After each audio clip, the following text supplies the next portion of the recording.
Buenos días, mi nombre es Antonio Campillo, soy profesor de filosofía en la Universidad de Murcia y voy a tratar de explicar brevemente qué es la globalización, una palabra que se ha popularizado en las últimas décadas, sobre todo desde que terminó la Guerra Fría.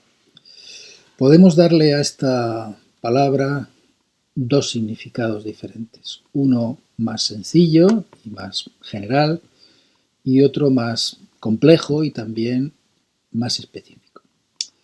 En su sentido más general podemos decir que la globalización es el modo en que los seres humanos hemos ido poblando y transformando el globo terrestre.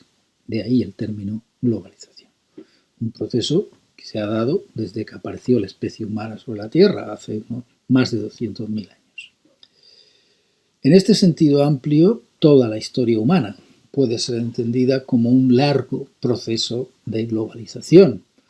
Y así lo han entendido, de hecho, muchos historiadores, concretamente los que se dedican al estudio de la llamada historia global o historia mundial, también llamada Gran Historia. Las primeras comunidades humanas comenzaron a emigrar desde África, que fue nuestra cuna.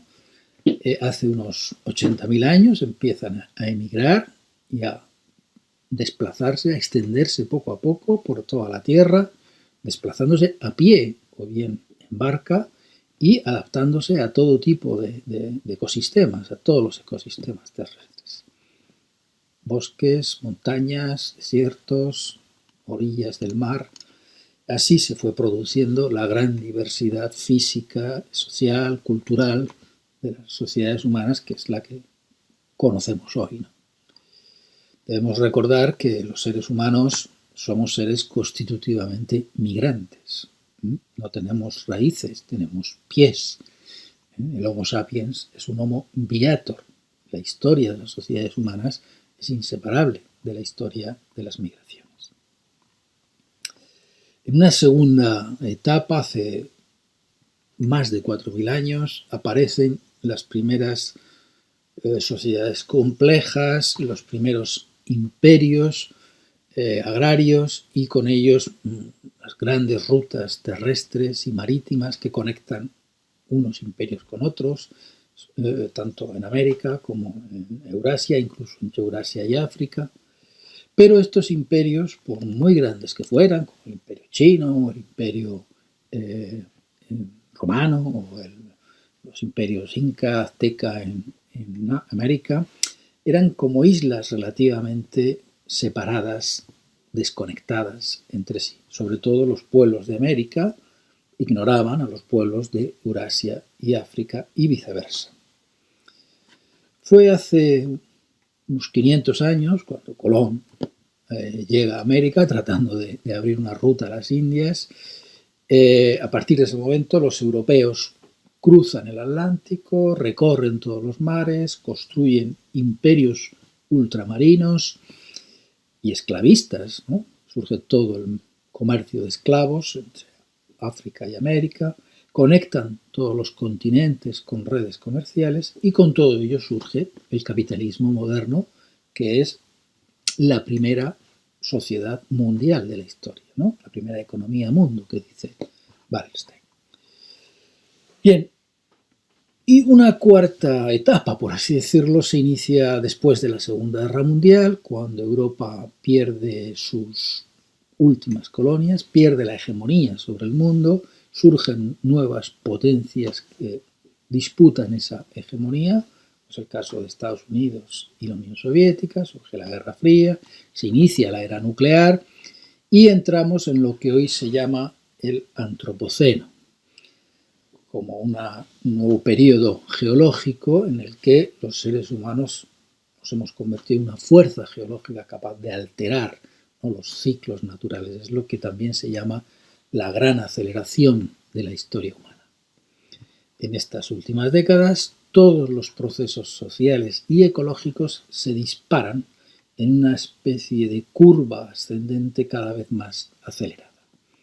Un crecimiento desorbitado de la población y de las ciudades, un acelerado desarrollo económico y tecnológico, una extracción de recursos naturales cada vez más insaciable que conduce a su agotamiento y a una brutal reducción de la diversidad de especies vivientes, la creciente contaminación de suelos, aguas, el aire y finalmente el aumento de las emisiones de CO2 y con estas emisiones evidentemente el calentamiento acelerado de la atmósfera.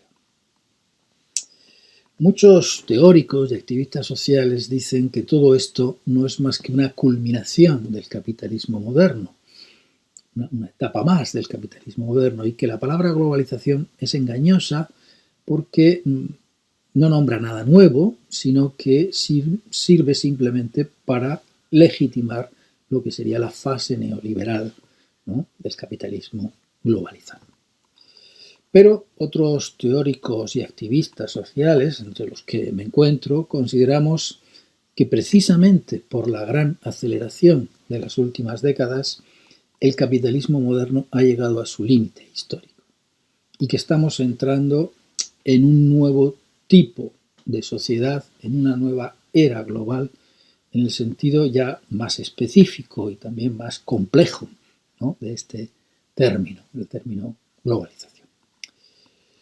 En esta era global nos tenemos que enfrentar a dos grandes contradicciones políticas y existenciales.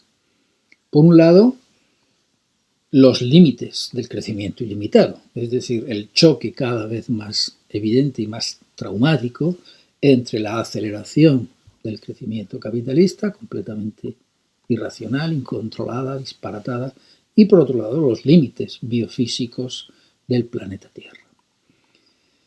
La segunda contradicción, yo la llamo la globalización amurallada, es decir, por un lado, una creciente interdependencia de todos los seres humanos y al mismo tiempo una multiplicación de muros fronterizos y una lucha de los estados por reafirmar su soberanía territorial.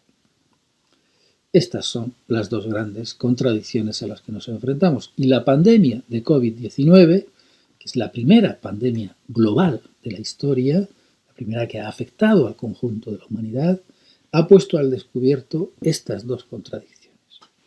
Por un lado, la expansión de la agroindustria capitalista, de las macrogranjas, ¿no?, de los monocultivos, etc., y por tanto la destrucción de muchos ecosistemas, está multiplicando el número de virus que saltan a los humanos desde otras especies, lo que se conoce como la zoonosis, ¿no? En las últimas décadas está apareciendo un nuevo virus, por tanto una nueva enfermedad cada año.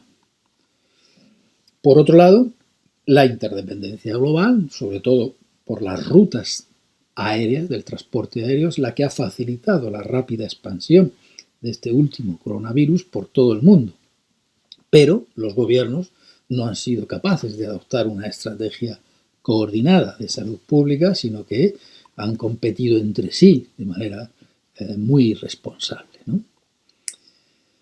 Pues bien, ante esta doble contradicción, los límites del crecimiento ilimitado y la globalización amurallada, en las últimas décadas han surgido nuevos movimientos sociales emancipatorios que luchan, digamos, ¿no?, por los derechos humanos, las ONGs de derechos humanos, el movimiento pacifista, el movimiento ecologista, el feminismo, ¿no? Todos estos movimientos se caracterizan por ser movimientos abiertamente cosmopolitas, sin fronteras, como se autodenominan algunos de ellos, ¿no?, porque consideran que la Tierra no tiene fronteras, que la Tierra no es de nadie, y no es de nadie porque es de todos, ¿no?, porque es la morada común de la humanidad y de los demás seres vivientes, ¿no?, con quienes compartimos esta morada.